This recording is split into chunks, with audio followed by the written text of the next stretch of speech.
Okay, we'll continue with the revision of cash flow statement. जो दो question मैंने आपको भेजे थे उसका फर्स्ट हमने ऑलरेडी डिस्कस कर दिया है। सेकंड वाला जो था आपका, चलिए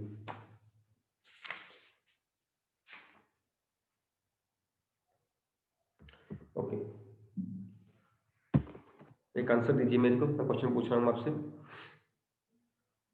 list any two examples of transactions which are not considered as cash flows. Any two examples of transactions which are not considered as cash flows. Credit purchase of goods. Credit purchase of goods नहीं बेटा, inventory बन रही है, creditors चलो ठीक है। और issue of bonus shares. Issue of bonus shares, ठीक है। देन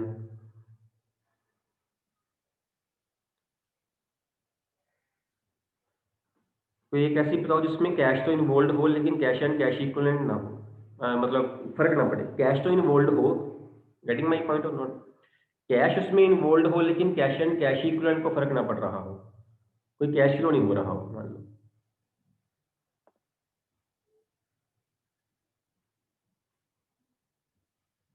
सर एक बार क्वेश्चन रिपीट। ऐसी ट्रांजैक्शन बतानी है जिसमें कैश फ्लो को फर्क नहीं पड़ रहा लेकिन कैश इन्वॉल्व है। Cash deposited in bank. Cash deposited into bank, cash involve हो गया लेकिन साथ में हमारा बैंक बैलेंस भी बढ़ गया, है ना, तो उसके हिसाब से हमारे कैश एंड कैश इक्विवेलेंट को फर्क नहीं पड़ा। Mean this is no flow of cash. Actually cash जा भी रहा है, कैश आ भी रहा है, तो लेकिन जो फ्लो नेट फ्लो हो रहा है that is no flow of cash. एक ऐसी ही और ट्रांजैक्शन हो सकती है, cash withdrawn from bank. Cash withdrawal from, cash withdrawal from bank, because दोनों जो आइटम्स हैं वो हमारी कैश फ्लो की हैं। नेट में कैश फ्लो कोई नहीं हो रहा लेकिन दोनों आइटम जैसे आपस में चेंज हुई जा रही हैं, या करंट इन्वेस्टमेंट परचेज या current investment sold, market securities investment purchase और सोल्ड, मतलब हम कैश एंड कैश इक्विवेलेंट में कोई भी दो एलिमेंट्स लेके उनको घुमा दें, एक चीज बढ़ जाएगी एक चीज कम हो जाएगी, still there will be no flow of cash, though there will be a transaction. ठीक, ओके। देन है आपका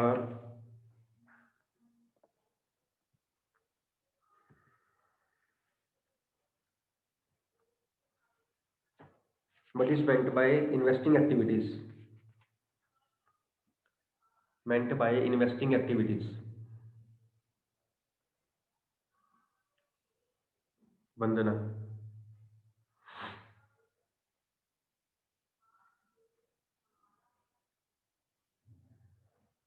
वंदना, if I am audible to you।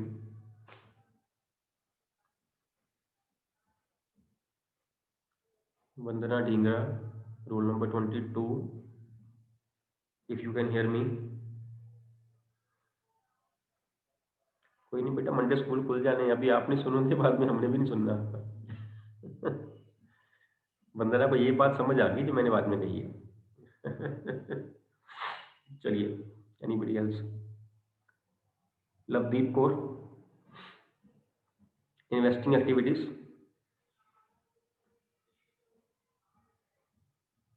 I hope I am audible to you. Lovedeep,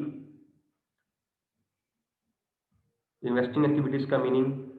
Harleen, Sir, investing activities meaning purchase of long-term assets. purchase of long term assets, this is the Long-term investing activities investments. meaning. What is the meaning of capital expenditure?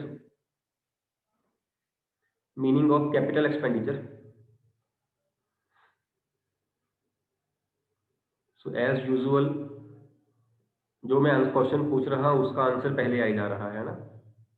जो मेरा question है, you are so intelligent कि मेरे को question बाद में पूछना पड़ता है, आपका आंसर पहले ही आ जाता है। मैंने देखो बाद में पूछा कैपिटल एक्सपेंडिचर का क्वेश्चन, इसका आंसर पहले ही आ गया था, purchase of long term assets. कौन मेरे को बताएगा इन्वेस्टिंग एक्टिविटीज का मीनिंग? हमने डिटेल में, आपने पता नहीं कितनी बार ये पढ़ा हुआ, अप्रैल से पढ़ रहे हो, हमने परसों भी डिटेल में किया था। Harsha, can you tell me? Investing activities are those activities which involves the investment of long-term borrowings. It can be purchase or sale, and receive interest received, dividend received, and received are also included in this activity. एक आपने word use किया है long term borrowings, Sorry, assets. Long term assets. अगर हम इसको simple करें ना, simple करें, मैंने पहले भी कहा था वन मार्कर जो है ना आपके इतने टू द पॉइंट होने चाहिए ना कि लगे कि देख के लिखे हुए हैं, शायद ऐसा होना चाहिए। द एक्टिविटीज, अब यहाँ पे हम एक्टिविटीज की बात कर रहे हैं, the activities which are concerned with purchase and sale of non current assets, that's all. One mark आपका पूरा मिलेगा। आपको एग्जांपल देनी है, साथ में आप दे दीजिए परचेज ऑफ मशीनरी या सेल ऑफ मशीनरी कर दीजिए, इंटरेस्ट रिसीव्ड कर दीजिए, डिविडेंड रिसीव जैसे आपने लिखा है, रेंट रिसीव लिखा है वो भी आप कर दीजिए, वो एग्जांपल है। मीनिंग आपका रहेगा the activities related to purchase and sale of non current assets या लॉन्ग टर्म एसेट्स। ठीक है, वन मार्कर में एक्सप्लेन नहीं, डिटेल में नहीं जाना है आपने। इसका मतलब ये भी नहीं कि मीनिंग आपने इनकम्प्लीट छोड़ देना है। कोई भी वन मार्कर आए ना, ऐसा हो सकता है आराम से होगा कि one marker can be answered in one line, easily रहेगा, ऐसे आएगा ही वो, है ना। अगर आपको एक्सप्लेन करना पड़ रहा है, इट मीन्स कि आपकी वोकेबलरी कहीं ना कहीं कम है, आपके पास टर्मिनोलॉजी कम है जो एक्सप्लेन करना पड़ रहा है आपको, है ना। वहां पे समझाना नहीं है हमने, वहां पढ़ाना भी नहीं है हमने, वहां हमने अपना आंसर देना है, हमने एक नंबर के लिए एक लाइन लिखनी है, दैट्स ऑल। ठीक है, okay.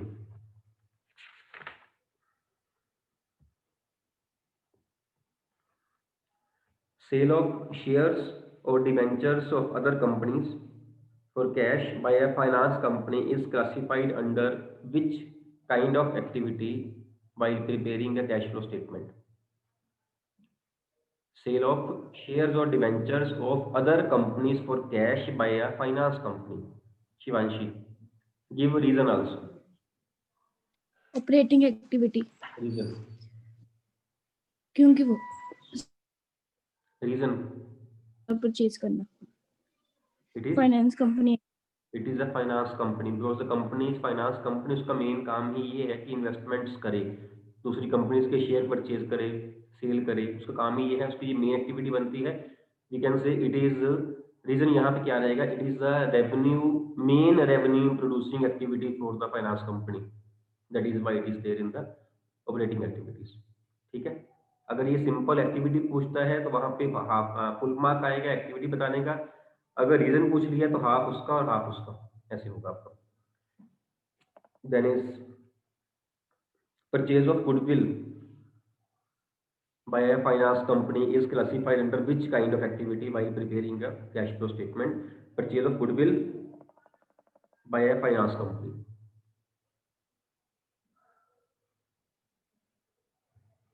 Purchase of goodwill by a finance company.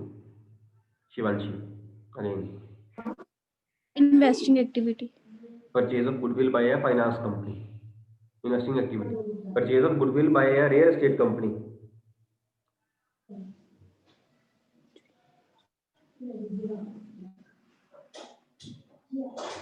Purchase of goodwill by a real estate company.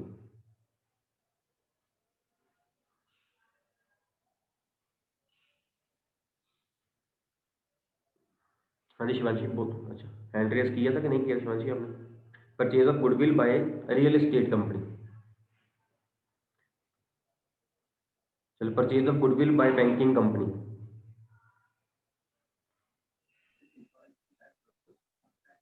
हाँ जी हर्षा। सर इन्वेस्टिंग ही, इन्वेस्टिंग, ये भी investing. Purchase of goodwill by insurance company, Sundara. Sir, investing. Investing. To sum up, we can say purchase of goodwill for every type of company is an investing activity. For every type of company, goodwill is always a non-current asset.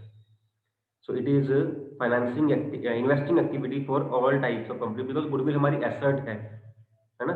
इससे किसी चीज को फर्क नहीं पड़ता है कि वो हम गुडविल जो है वो परचेज कर रहे हैं, किस पर्पज के लिए कर रहे हैं। Goodwill will be purchased as an asset only, so it will remain investing activity for every type of company, whether that is banking, insurance, finance, non-finance, real estate, motor, automobile company, any company.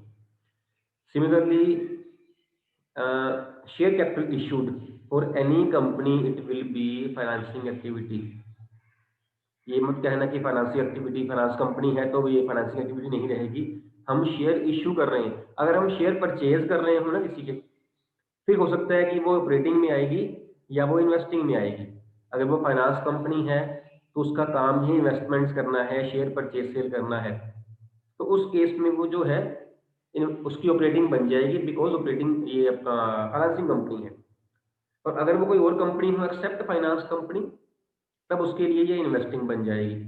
लेकिन वहां पे purchase of shares या debentures और cell of shares या debentures लिखा हो, cell of shares या debenture, अगर डिबेंचर्स या शेयर इशूड लिखा है, इशूड इसका मतलब फाइनेंसिंग की है एक्टिविटी, क्योंकि हम शेयर इशू कर रहे हैं, मीन हम कैपिटल जनरेट कर रहे हैं। It is bringing change in the composition of the capital structure of the business when the shares are being issued or when the debentures are being issued. When the shares are being or debentures are being sold, it may be investing activity, it may be that operating activity, है ना। Cell और purchase word जो है वो हम लगाते हैं operating या इन्वेस्टिंग एक्टिविटी के लिए। इशूड या रिडेम्पशन वर्ड जो हम लगा रहे हैं वो हम लगाएंगे फाइनेंसिंग एक्टिविटी के लिए, ठीक है। When the shares are issued, debentures are issued or they are redeemed, then for any company it will be a financing activity irrespective of the case what sort of company is that. Fine. Similarly, dividend paid will remain a financing activity only, because dividend is being paid on the share capital which we have issued.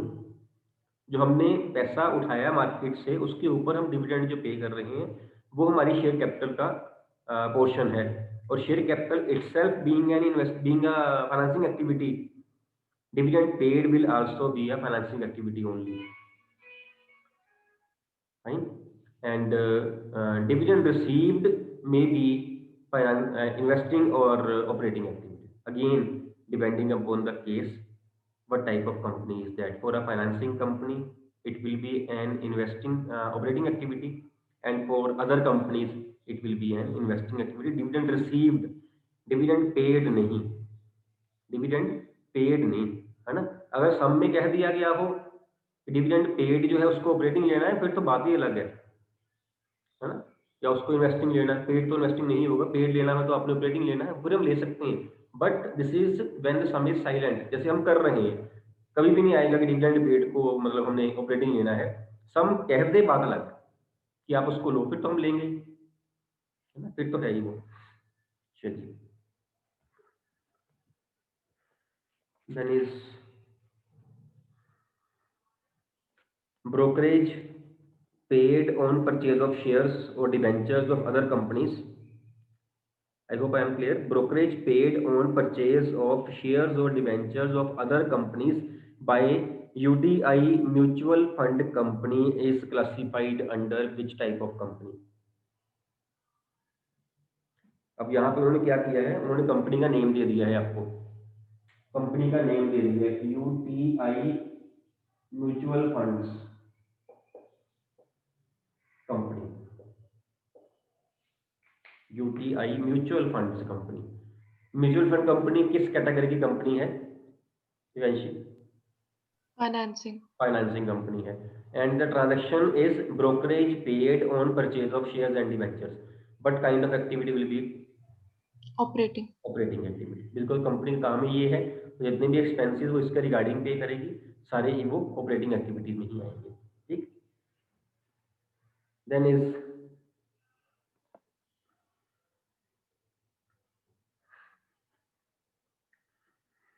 Excuse me sir. हाँ जी बोलो बेटा। Sir UTI की कोई full form भी होती है? हाँ जी यूनिट ट्रस्ट ऑफ इंडिया बेटा। जो एक्सिस बैंक है ना, एक्सिस बैंक है, ये पहले यूटीआई बैंक होता था, इसका नाम चेंज किया गया, यूनिट ट्रस्ट ऑफ इंडिया है ये। इसके नाम भी पहले बैंक था, बाद में वो चेंज किया।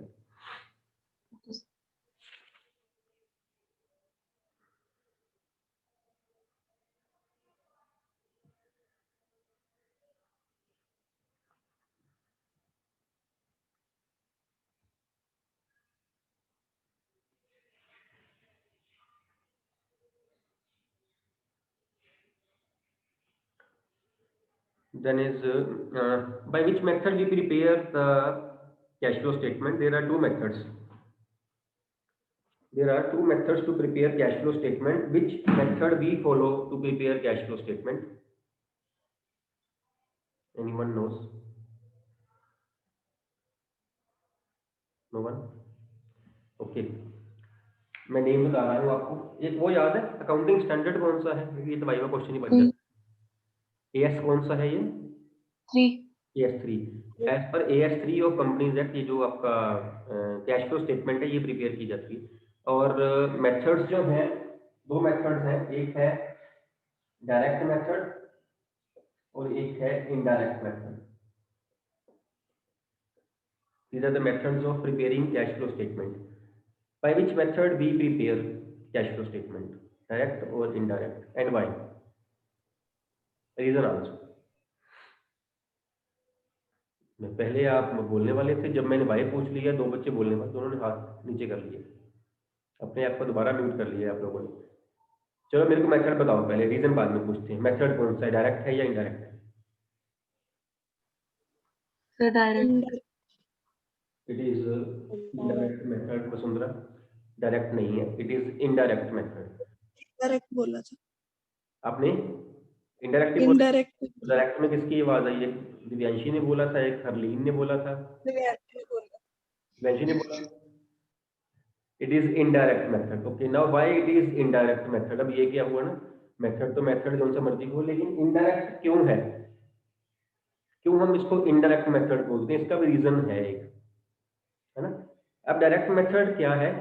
डायरेक्ट मेथड है जहां जहां से हम क्या फाइंड कर रहे हैं. एक्चुअली हम क्या फाइंड कर रहे हैं? We are finding cash flows. कितना कैश आया कितना गया, है ना. हम क्या करें, जितना कैश आया वो प्लस कर लें, जितना गया वो माइनस कर लें, उसमें से हम नेट कैश फ्लो निकाल लें. कितना सिंपल है नहीं. But we are finding in that cash flow by indirect method. और इनडायरेक्ट मेथड डायरेक्ट मेथड से डिफरेंट सिर्फ पार्ट ए में है, पार्ट बी और सी दोनों मेथड्स में सेम ही होते हैं. वो सेम ही है, चाहे वो डायरेक्ट से करें हम, चाहे हम इनडायरेक्ट से करें. पार्ट बी और पार्ट सी दोनों में सेम है, सिर्फ ए पार्ट का डिफरेंस है वहां पे जो डायरेक्ट और इनडायरेक्ट का है. अब मैं बताऊं आपको क्यों डिफरेंस. मैं मेन पॉइंट ले रहा हूँ. हम एक एडजस्टमेंट करते हैं ए पार्ट में. किस चीज की होती है वो adjustments? Non cash and non operating expense. Non cash and non operating expenses और इनकम्स की. आपको पता होगा नॉन कैश और नॉन ऑपरेटिंग एक्सपेंसेस अगर वो हो तो हम प्लस कर देते हैं, अगर वो इनकम हो तो हम माइनस करते हैं. क्या कर रहे होते हैं? उल्टा कर रहे होते हैं, है ना. नेट प्रॉफिट में, नेट प्रॉफिट में, बिकॉज इनको हम पहले ही ट्रीट कर चुके हैं. एक्सपेंसेस को हम माइनस कर चुके हैं. हम माइनस कर चुके होंगे डेप्रिसिएशन को, हम माइनस कर चुके होंगे लॉस ऑन सेल को, हम माइनस कर चुके होंगे गुडविल अमोर्टाइज्ड को. ऐसे ही इनको हम रिवर्स करते हैं. हम प्लस कर चुके होंगे प्रॉफिट ऑन सेल को, हम प्लस कर चुके होंगे इंटरेस्ट रिसीव्ड को, रेंट रिसीव्ड को, डिविडेंड रिसीव्ड. इनको हम उल्टा अब माइनस करते हैं. क्योंकि अगर हम कैश फ्लो को डायरेक्ट मेथड से करेंगे तो ज्यादा आइटम्स हो जाएंगी. कैश तो आना इतनी आइटम्स से है कि पूछो ही मत, है ना. Goods sale, receive from debtor, receive from bill receivable, ये रिसीव किया वो रिसीव, पे करते हुए कितना आएगा, सैलरी पेड, रेंट पेड, ये पेड. एक्सपेंसेस ऑपरेटिंग कितने हैं आप देखो, क्रेडिटर्स को पे किया, बिल पेबल के अगेंस्ट पे, कितने ज्यादा हो जाएंगे. तो बजाय कि हम 50 आइटम्स को ट्रीट करें, वो कहता है 10 आइटम्स ट्रीट कर लो. बजाय कि हम कैश वाली प्लस करके नॉन कैश की माइनस करें, उल्टा प्रॉफिट में से नॉन कैश और नॉन ऑपरेटिंग एक्सपेंसेस को प्लस करके इनकम को माइनस, रिवर्स कर दो उसका. Means we are calculating cash flows and from operating activities, but we are giving effect to non cash and non operating items. निकाल कर रहे हैं कैश और ऑपरेशंस का. इफेक्ट किसको दे रहे हैं? नॉन कैश को और नॉन ऑपरेटिंग को. That is why it is indirect method. Calculating cash from operations but giving effect to the non cash and non operating.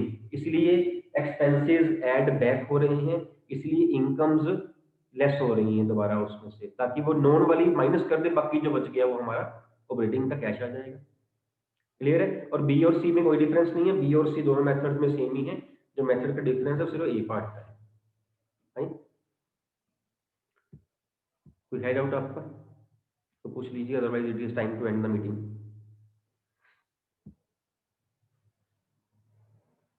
That's all.